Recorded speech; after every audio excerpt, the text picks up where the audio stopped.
Screen पे एक तस्वीर देख रहे हैं, जिस तस्वीर में आप देख रहे हैं मैक्रोन ये पहुंचे हुए हैं चाइना, और चाइना में इनका स्वागत हो रहा है। इस वक्त दो बड़ी चीजें एक साथ हो रही है। मैक्रोन चाइना पहुंच रहे हैं, वहीं दूसरी तरफ ये देखने को मिल रहा है कि भारत में पुतिन आ रहे हैं। और भारत में पुतिन के आने पर कल तक हमने देखा चाइना की सोशल मीडिया में बवाल मचा हुआ था, पर अब ये बवाल अमेरिका के अंदर भी मचा हुआ है। द स्टेट्समैन की इस आर्टिकल को देख सकते हैं, जिसमें कहा जा रहा है कि अमेरिका नजर रख रहा है। वहीं कौन है लीजा कर्टिस, जिन्होंने खुलकर कुछ बातें कह दी है, जानेंगे आखिरकार अमेरिका को भारत से क्या दिक्कत है। जियोपॉलिटिक्स में बहुत कुछ चल रहा है, हमेशा की तरह वर्ल्ड मिरर के इस एपिसोड में जानने को मिलेगा बहुत कुछ, इसलिए वीडियो को अंत तक जरूर देखें। रूस यूक्रेन का युद्ध चल रहा है और इस युद्ध के बीच में ये देखने को मिल रहा है कि अब मामला शांति की तरफ जा रहा है। हालांकि अभी तक पूरी तरीके से शांति डील पर साइन नहीं हुआ है, लेकिन कहा जा रहा है कि ट्रंप का दबाव अब यूक्रेन के ऊपर देखने को मिल रहा है। ट्रंप ने पुतिन के अपने देश से निकलने से पहले एक दूत भेजा था। एक तो विटकॉफ थे और उनके साथ साथ कौन था, ट्रंप का जमाई कुशनर, और ये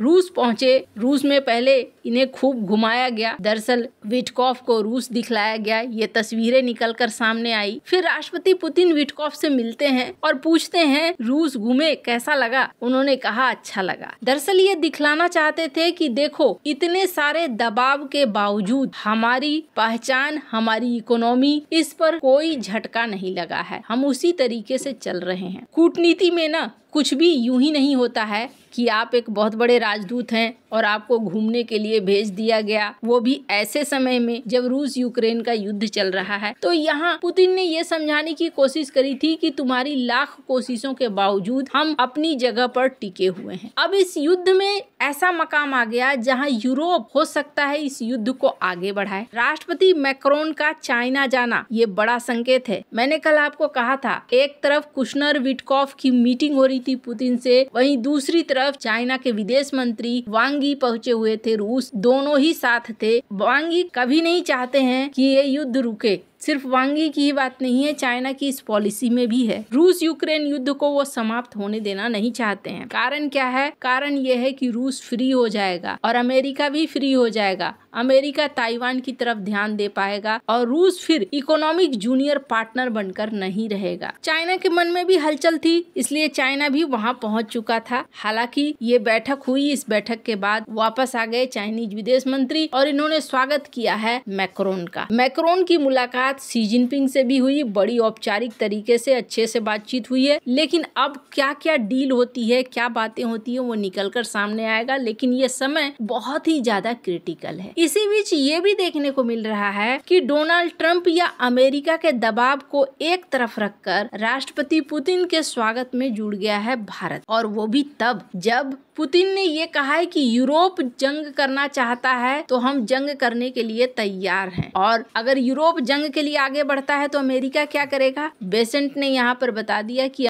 But now Putin has started making incursions, into the NATO borders. Exactly. So the one thing I can tell you is the U.S. is not going to get involved with troops or any of that. We will sell the Europeans. America सिर्फ अपने हथियारों को बेचेगा, इस युद्ध में America नहीं उतरेगा। खैर, अब पुतिन भारत पहुंच रहे हैं। भारत पहुंचने के बाद पुतिन क्या क्या डील करते हैं ये बहुत खास हो जाएगा, और इस चीज पर अमेरिका की भी नजर है। भारत क्या G2 को तोड़ रहा है? राष्ट्रपति पुतिन का भारत यात्रा यूं ही और हल्के में लेने लायक नहीं है। यहाँ जो प्लान है, ये प्लान डोनाल्ड ट्रंप के प्लान पर भारी पड़ता हुआ दिख रहा है। दरअसल हमने देखा चाइना के साथ मिलकर डोनाल्ड ट्रंप ने बहुत ही खुले तौर पर इस बात को कहा कि हम G2 को लेकर आगे बढ़ना चाहते हैं। G2 का संकेत भी खूब दिया। अगर G2 है यानी चाइना और अमेरिका, तो रूस और भारत कहाँ चले गए? एक इंटरव्यू दे रही थी लीजा कर्टिस। कौन है ये? लीजा कर्टिस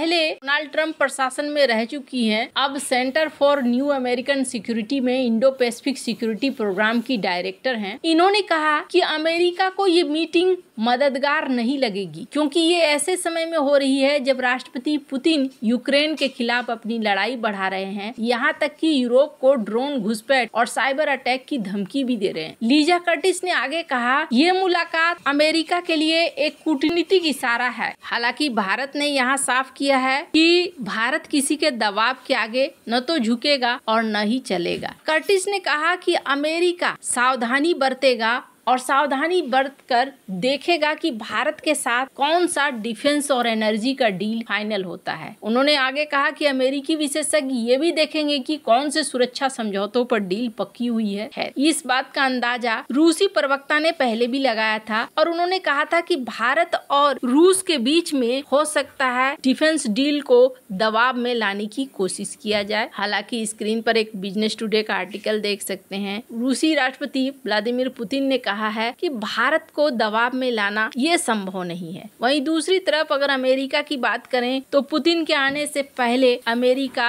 ये ट्वीट कर रहा है कि भारत के साथ अपाचे को लेकर डील हुई है। ये दिखलाने की कोशिश कर रहा है कि हम भी डिफेंस पार्टनर हैं। पर ट्रंप के कार्यकाल में जिस तरीके से भारत और अमेरिका के रिश्ते रसातल में गए हैं वो पिछले 25 सालों में कभी नहीं हुआ था। वहीं अगर पुतिन की बात करें तो पुतिन ने कहा है कि हम रिश्तों को और आगे ले जाना चाहते हैं। साथ ही साथ भारत को टॉप की टेक्नोलॉजी भी ऑफर करी गई है की तरफ से। स्पुतनिक मीडिया की इस खबर को देख सकते हैं जिसमें ये कह रहे हैं कि हम भारत को ऑफर करते हैं आर्कटिक्स के लिए, खास तौर पर आइस कटिंग जहाज वगैरह बनाने के लिए। ये तो एक मात्र उदाहरण है। कल मैंने आपको बताया था कि भारत और रूस की जो पार्टनरशिप है ये बहुत ही ज्यादा जरूरी है। हालांकि आगे क्या होता है ये देखने वाली बात होगी। क्या डोनाल्ड ट्रंप गुस्से में आते हैं और भारत के ऊपर और 2-4 टैरिफ लगा देते हैं? राष्ट्रपति पुतिन की भारत यात्रा कई मायनों में बहुत महत्व रखेगी। दुनिया के मल्टीपोलर वर्ल्ड को बनाए रखने के लिए भी ये यात्रा बहुत ज्यादा जरूरी है। In defense industry, let's remember famous BrahMos missiles. So it's not only just production, or it's not only acts of buying or selling. It's exchange of high technologies, exchange of know-hows, and it really paves the way for a bright future in this field of cooperation. So we're developing quite a variety of very complicated systems, and in this sense, of course, we have a very important capabilities, and then so we are experts in certain fields, and our expertise has grown through last couple of years, and then we're ready to share with our Indian friends our experience. I think that this experience is of real value for our Indian friends. So, energy security. Russia continues to be